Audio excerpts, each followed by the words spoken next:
नमस्कार दोस्तों।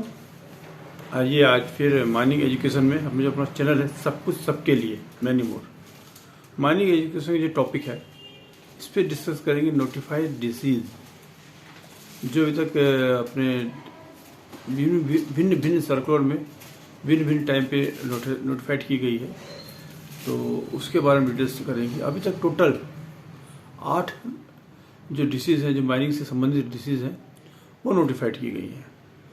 तो इसके बारे में मैं डिटेल्स आपको बताऊंगा कि आपके एग्ज़ाम के लिए काफ़ी उपयोगी और लाभप्रद होगी। तो आप इसको सुने और नोट कर लें। खासतौर पर कब हो, कैसा हो, कब हो और कौन सी डिसीज़ किसके कारण होती है, वो इसमें मैं जिस पे मेन फोकस करूँगा वो चीज़ है। तो आइए पहले प्रार्थना करते हैं, फिर मैं आपको एक एक करके बताऊँगा। ओम भूर्भुवस्वः तत्सवितुर्वरेण्यं भर्गो देवस्य धीमहि धियो यो नः प्रचोदयात्। ओम भूर्भुवस्वः तत्सवितुर्वरेण्यं भर्गो देवस्य धीमहि धियो यो नः प्रचोदयात्। ओम भूर्भुवस्वः तत्सवितुर्वरेण्यं भर्गो देवस्य धीमहि धियो यो नः प्रचोदयात्। तो जैसा कि मित्रों मैंने बताया आप सबको, टोटल 8 डिसीज हैं जिनको नोटिफाइड किया गया जो माइंस या माइनिंग एक्टिविटी से संबंधित है, जिसमें कि 1952 में दो नोटिफाइड की गई थी, 1956 में एक नोटिफाइड की गई थी, और 1986 में 2 नोटिफाइड की गई थी, और 2011 में 3 नोटिफाइड की गई थी। तो टोटल 8 डिसीज हो गई, नोटिफाइड डिसीज है, जिसके नाम मैं क्रमशः आपको बताता हूँ, फिर इसके डिटेलिंग जाएंगे। एक फर्स्ट है सिलिकोसिस, दूसरा निम्कोसिस, third manganese poisoning, fourth asbestosis, और 5वां है cancer of lungs and stomach और प्यूरा एंड प्यूरोटिनिक में, और 6वां है नॉइस इंड्यूस हेयरिंग लॉस, जो नॉइस के कारण होती है।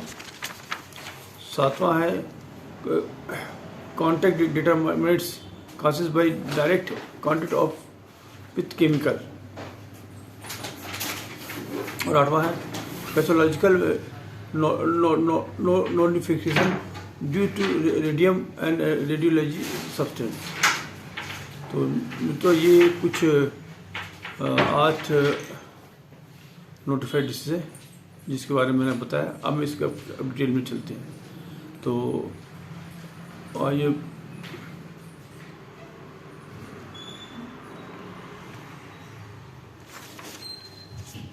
सर प्रथम बोलते हैं सिलिकोसिस।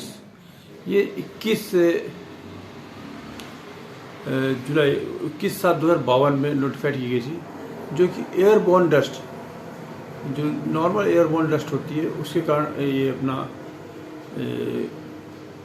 लोग होती है जो माइनिंग से वर्क करते हैं, जैसे ड्रिलिंग एरिया हो गया, लोडिंग एरिया हो गया, ट्रांसपोर्टेशन हो गया, जहाँ डस्ट जनरेट होती है, तो उसके कारण ये होती है। दूसरा होता है निम्कोसिस, ये भी 21/7/2052 में ही नोटिफाइड की गई। मतलब जो मैं बताया 2 नोटिफाइड की गई थी, 2 इसमें सेकंड है निम्कोसिस। निम्कोसिस कोल की एयरबॉर्न डस्ट, मेनली कोल की एयरबॉर्न डस्ट, जो कि कोल से ड्रिलिंग, ट्रांसपोर्टेशन, साइजिंग, ब्रेकिंग, इस कारण जो लोग लगे होते हैं इनमें ये होती है, और इसमें लोगों को तकलीफ आती है। अब आइए तीसरा मैग्नीज पॉइजनिस, नर्वस टाइप सिस्टम होता है। Inhalation of manganese airborne dust, जो मैग्नीज माइंस में काम करते हैं, जो मैग्नीज से संबंधित जो भी काम करते हैं, वहाँ पे जो भी डस्ट जनरेट होती है उससे वो होती है। ये 18/12/1956 नोटिफाइड की गई थी, जो कि जो अपने ब्रेन के सिस्टम को इफेक्ट करती है, नर्वस सिस्टम को बहुत ज़्यादा इफेक्ट करती है, मतलब ब्रेन से जो अपने उसको ज़्यादा डैमेज करती है मैग्नीज पॉइजनिस। अब आइए एस्बेस्टोसिस, जो लोग, जो माइनर्स, जो माइंस में काम करने वाले लोग एस्बेस्टस के माइंस में काम करते हैं, जो एस्बेस्टस रिस्पेशल डस्ट के कारण होती है, क्योंकि एस्बेस्टस की drilling, loading, sorting, sizing, fishing, loading, transportation, इससे समझ जो होती है, और जो मेनली इनके जो लंग्स हैं, लंग्स को इफेक्ट करती है। अब अभी तक जितने मैंने बताया चार में से 3 हैं जो लंग्स को इफेक्ट करता है। सिलिकोसिस लंग्स को इफेक्ट करेगी, निम्कोसिस लंग्स में इफेक्ट करेगी, एस्बेस्टस लंग्स में इफेक्ट करेगी। सिर्फ एक मैग्नीज पॉइजनस जो मैं बताया था, और जो ब्रेन के सिस्टम में आपको प्रभाव डालती है। अब आइए 5वां, cancer of lungs, of stomach, of pleura and peritoneum. ये जो क्लियरली है कि जो ये एयरबॉर्न डस्ट, जो फाइबर से संबंधित जो काम में जो लोग रहते हैं, उनके जो लंग्स में, स्टमक में जो इफेक्ट डालता है, या उससे कैंसर को रूप में डेवलप कर डालता है, इससे होती है। तो ये नोटिफाइड की गई थी 26/6/1986 में। ये जो 2 लिखी गई थी। अभी तक अपने 5 नोटिफाइड डिसीज के बारे में डिस्कस कर लिया है। अब आए 6वां, नॉइस इंड्यूस्ड हियरिंग लॉसेस। जो इक्विपमेंट है, अपने माइनिंग इक्विपमेंट है और जो मशीनरीज है, इसमें जो नॉइज जनरेट होता है, ड्रिलिंग है, ब्लास्टिंग है, ब्लास्टिंग काफ़ी समय होता है, उसका उतना इफेक्ट नहीं हो पाता। इसमें जो भी नॉइज से संबंधित जो हियरिंग लॉस होता है, वो हियरिंग जो लॉस हो रहा है उसका जो वो बहुत ज़्यादा अगर एक्सपोजर होते हैं तो हियरिंग लॉस हो जाता है। इससे सब समझ होता है। ये 21/2/2011 में नोटिफाइड की गई थी। तो जो प्रोटेक्टिव इक्विपमेंट है, जो हियरिंग, वो यूज़ करके उससे बचा जा सकता है। अब आइए अगली डिसीज जो है कि contact dermatitis, causes of direct contact of which chemical, जो केमिकल से प्लांट में, माइंस में अदर कार्य कर रहे हैं, इनसे जो कंटेंट जो आता है, जो उसके हैंडलिंग में लग रहता है, क्या केमिकल माइंस होती है, स्टोन, प्लांट और वर्क प्लेस, जहाँ स्किन और हैंड, और जो ज़्यादा स्किन में, हैंड में, लेग में और बॉडी में इफेक्ट पड़ता है, इसका इफेक्ट पड़ता है। ये भी 21/2/2011 में नोटिफाइड की गई थी। तो ये भी मतलब बहुत ही एक नुकसानदायक है, जो कि आपकी बॉडी के स्किन मतलब ऊपरी उस पर प्रभाव डालता है और सामने दिख जाता है। अब आइए 8वां, pathological manifestation due to radium और रेडियो एक्टिव सब्सटेंस। जो रेडियो एक्टिव सब्सटेंस में जो काम करते हैं, जहाँ इनका रेडिएशन निकलता है, वहाँ जो काम करता है, उनके जो शरीर पे जो इफेक्ट पड़ता है, जो इंटरनल इफेक्ट पड़ता है, एक्सटर्नल ऑर्गन जो इंटरनल अंदर बॉडी में जाते अंदर पड़ता है, और एक्सटर्नल ऑर्गन पे फर्क पड़ता है, ये इसके कारण ये डिसीज़ हो जाती है। तो ये भी नोटिफाइड की थी 21/2/2011। तो मतलब 3 जो नोटिफाइड डिसीज़ की लास्ट की 3 हैं, वो अपना 2011 में नोटिफाइड की गई थी।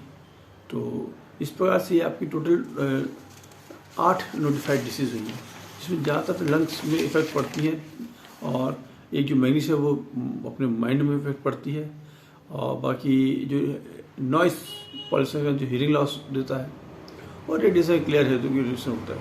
तो एक बार मैं थोड़ा समराइज करता हूँ। 21/7/2052 में 2 डिसीज नोटिफाई की गई थी, सिलिकोसिस और निम्कोसिस। अब ये 2 की, और 2 अब जो मैग्नीज पॉइजनस है वो 18/2056 नोटिफाइड की थी, तीसरी डिसीज हो गई। ये 1986 में भी 2 डिसीज नोटिफाइड की गई थी, asbestosis and cancer of lungs and stomach, pleura of peritoneum. ये जो नोटिफाइड 1986 में 26/6/1986 में नोटिफाइड की गई थी। और लास्ट की 3 डिसीज जो कि 21/2/2011 को नोटिफाइड की, जैसे उनके नाम है नॉइस इंड्यूस्ड हियरिंग लॉसेस, और ये हो गया कॉन्टैक्ट डिटरमाइन डर्मेटाइज और causes by direct contact with chemicals, और एक है pathological manifestation due to exposure of radium and radiative substance, मतलब ये तीन 2011 में की गई थी। तो टोटल इस प्रकार की आपकी ये 8 डिसीज थी जिनको मैं समराइज करके बताया आपको। आप इसको बस सुनते रहिए, तो आपके जो ऑब्जेक्टिव में आपको बहुत इसमें क्वेश्चन बन सकते हैं कि कौन कौन सी डिसीज़ कब कब नोटिफाइड की गई थी और उसमें क्या इफ़ेक्ट पड़ता है, उसके कहा किस बॉडी में किस पार्ट पे इफ़ेक्ट डालती हैं, तो वो और किस माहौल में रहने से उसको होता है। तो मित्रों ये थोड़ा सा एक शॉर्ट नोट्स थे, लेकिन आपके लिए बहुत लाभप्रद रहेंगे एग्ज़ाम के पॉइंट ऑफ व्यू से डिसीज जो है। तो मित्रों धन्यवाद, पूरा देखिए और इसको बार बार सुनिए। सुनने से आपको अपने आप याद हो जाएगा, आपको एक्स्ट्रा याद करने की जरूरत नहीं पड़ेगी और आप जब भी एग्ज़ाम में आप क्लिक कर जाएगा। तो धन्यवाद पूरा देखने के लिए। लाइक तो आपने कर ही लिया होगा, सब्सक्राइब भी करिए और दूसरा अपने अन्य मित्रों को भी दीजिए। बोलते हैं भला करने से ही भला होता है। मैंने अपना काम किया, भला करने की कोशिश कर रहा हूँ और मेरा ही भला होगा, तो मान के होता है, कोई पहले देना पड़ता है फिर बाद में आपको मिलेगा। तो धन्यवाद मित्रों, धन्यवाद धन्यवाद धन्यवाद।